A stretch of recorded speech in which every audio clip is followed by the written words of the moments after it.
अगर आप लोग एसएससी सीजीएल प्रिपरेशन कर रहे हो और अगर आपको ऐसे और वीडियोस देखने तो प्लीज सब्सक्राइब कर लेना चैनल और लाइक कर देना अगर आपको पसंद आया तो। I am also SSC CGL student, I am also preparing for that and welcome to my channel and my name is Nanika. Today I am going to tell you how to start preparation for SSC CGL if you are interested in SSC CGL examination. So first of all I would like to tell you what is SSC CGL. CGL stands for Staff Selection Commission and CGL stands for Combined Guarantee Level. So if you are interested, so this video is going to be helpful for you all. So please continue watching and don't skip any part. It is one of the most important and for Indian government jobs like income tax officers and assistant selection officers, auditors, etc. So SSC CGL examination having 4 tiers. Tier 1 having objectives examination in which subjects are maths, English, reasoning and GK. Tier 2 having some subjects and I will tell you later, but first of all focus on Tier 1, reasoning, maths, GK and science, all the subjects which are from 6 to 12. You have to learn, you have to understand all the subjects. But the main subjects are maths, GK, reasoning and English. So focus on these 4 subjects for Tier 1 objective examination. So I am going to tell you how to start preparation for these subjects. First of all you need to prepare, you need to break the subjects into 4 parts. First of all focus on quantitative aptitude in which maths is very important. So focus on maths in which lessons are like profit, percentage, trigonometry और भी lesson है जो कि मैं अभी आपको बताऊंगी। पर फर्स्ट ऑफ ऑल ये प्रॉफिट लॉस, परसेंटेज और ट्रिग्नोमेट्री बहुत ज़्यादा इंपॉर्टेंट है।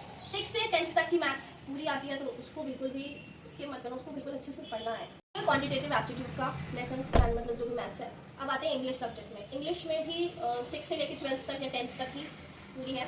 So you need to read English newspaper daily so that आपकी इंग्लिश जो है बहुत ज़्यादा इंप्रूव हो जाए। और डेली आप 5 न्यू वर्ड्स तो ज़रूर से पढ़ें, सारे मतलब पढ़ने नहीं है, 5 न्यू वर्ड्स। कोई भी डिक्शनरी से खाली उसको पढ़िए और समझिए व्हाट द मीनिंग है।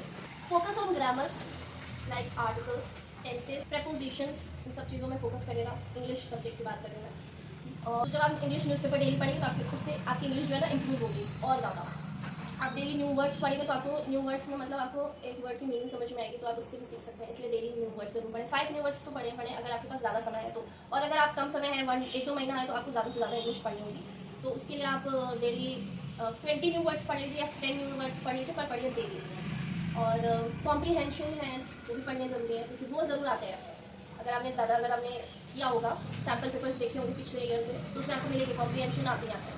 टेंसेस तो इंपॉर्टेंट है बिकॉज ग्रामर उसी से ही इंप्रूव होती है। आर्टिकल्स, सब्जेक्ट और मैथ्स हो गया। अब हम आते हैं रीजनिंग में। Reasoning is also very important क्योंकि मैंने बताया 4 सब्जेक्ट्स है जो कि बहुत इंपॉर्टेंट है। तो इसमें आता है रीजनिंग। रीजनिंग में आते हैं decoding, coding, direction sense, blood relations. जैसे कि आपको कोई क्वेश्चन दे दिया जाएगा कि A is the father of this and B is the father of this, mother उसमें होगी, सिस्टर क्या है, उनका रिलेशन बताना है। तो ये हो गया ब्लड रिलेशन। ऐसे क्वेश्चन आते हैं। डिकोडिंग, कोडिंग आती है। वो हम आपको आगे के और भी वीडियोस अगर आपको चाहिए तो बता देना कमेंट में, मैं आपको और वीडियो बता दूँगी। फिलहाल अभी आप इसको समझ लीजिए कि कैसे पेपर आते हैं। पजल्स में भी मैं आपको आगे की वीडियो में बताऊंगी क्या क्या आता है, लेकिन अभी आप टॉपिक समझ लो कि क्या क्या आता है। तो पजल्स है, नंबर सीरीज है। नंबर सीरीज में भी आपके क्वेश्चन आएंगे, वो भी हम आपको आगे की वीडियो में बताएंगे। फिलहाल अभी आप टॉपिक पे जाए। ये 3 हमने सब्जेक्ट्स बता दिए आपको। अब आपके 4th सब्जेक्ट में। 4th सब्जेक्ट जो कि है जनरल अवेयरनेस। इसमें क्या क्या आता है? इसमें करंट अफेयर्स है, स्टैटिक जीके है और EVS subject, social studies, civics. तो इसमें हिस्ट्री सबसे ज़्यादा इंपॉर्टेंट है। हिस्ट्री के क्वेश्चंस भी आते हैं, ज्योग्राफी के भी आते हैं और जीके क्वेश्चंस भी आते हैं, करंट अफेयर्स आते हैं। तो इन सब चीज़ों में ये जनरल अवेयरनेस के सारे टॉपिक्स हैं। तो ये हो गया हमारे 4 सब्जेक्ट क्योंकि हमने आपको सारे बता दिए डिटेल में उनमें क्या क्या आता है। और now I am going to tell you daily plan, ठीक है, कि आप अपनी स्टडी को प्लान कैसे करें। आपको उसके लिए कम से कम 1 घंटा एक सब्जेक्ट को देना ही देना पड़ेगा। अगर आपके पास समय ज़्यादा है तो, और कम है तो फिर आपको ज़्यादा से ज़्यादा समय देने पड़ेगा।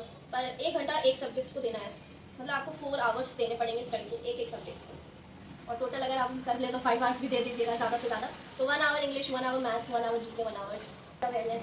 तो इन सबको देना है। 1-1 घंटा सारे सब्जेक्ट को देंगे, आपकी प्रिपरेशन बहुत अच्छी हो जाएगी। और 1 घंटा अगर आपने सारे सब्जेक्ट को दिया है उसके बाद रिवीजन भी करना है। ऐसा नहीं है कि आपने एक दिन एक सब्जेक्ट पढ़ लिया बस भूल लिया, उसको नहीं याद करना। तो कल पढ़ा उसको रिवाइज करने के लिए भी 1 घंटा निकालिए और उसको रिवाइज करिए ताकि आपको और ज़्यादा प्रैक्टिस हो जाए हर सब्जेक्ट। 1-1 घंटा आप नया पढ़िए और पिछला जो पढ़ा है उसके लिए भी आप पढ़िए, तो 1 घंटा उसको भी दीजिए रिविजन। सो आज की वीडियो में बस इतना ही। अगर आपको पसंद आया तो लाइक कर देना और चैनल को सब्सक्राइब जरूर कर देना। आगे और भी मतलब मैं आपको अच्छे वीडियोस ला कर दूँगी। Closing my video I am going to tell you, अगर आप लोग एसएससी सीजीएल प्रिपरेशन कर रहे हो और अगर आपको ऐसे और वीडियोस देखने तो प्लीज सब्सक्राइब कर लेना चैनल और लाइक कर देना अगर आपको पसंद आया तो। I am also SSC CGL student, I am also preparing for that and my closing line I would like to tell you, just focus on your daily routine and daily work and if you work hard, you're going to get success soon. So all the best for your examination and preparation. Thank you so much for watching. Bye.